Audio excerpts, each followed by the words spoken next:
From the time we sign our first lease, we're taught a simple rule to protect ourselves. If you want a promise to actually mean something, you must get it in writing.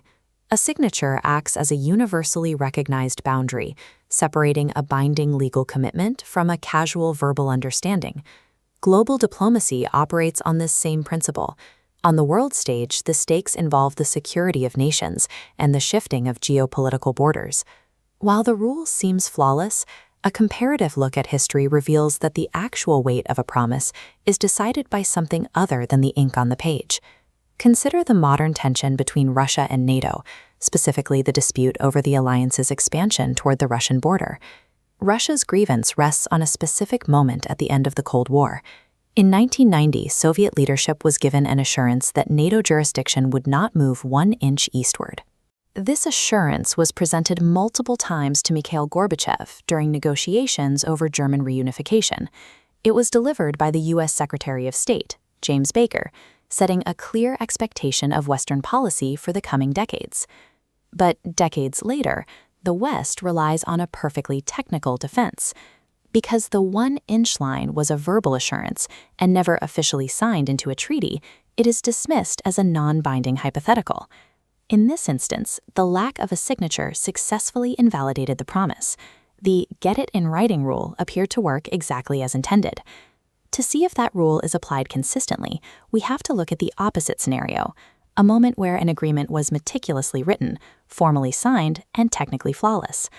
In 1868, the United States government negotiated the Fort Laramie Treaty with the Lakota Sioux, establishing the boundaries of their sovereign land. The treaty included a self-protecting clause. It stated that no part of the reservation could be ceded unless signed by at least 75% of the adult male Native population.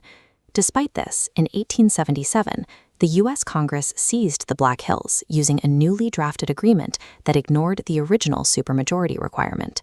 This new document was signed by only about 10% of the population, a clear violation of the treaty's own mathematical terms. This wasn't a verbal misunderstanding.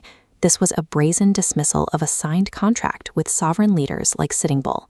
Despite having the ultimate legal shield, a signed, technically ironclad document, the promise was broken the moment it became inconvenient for the stronger party. In 1980, the Supreme Court finally reviewed these violations in the case United States v. Sioux Nation. The court found that the U.S. had repeatedly violated the 1868 treaty, leading to a compensation offer that has now grown to over $1 billion. The Sioux refused the money.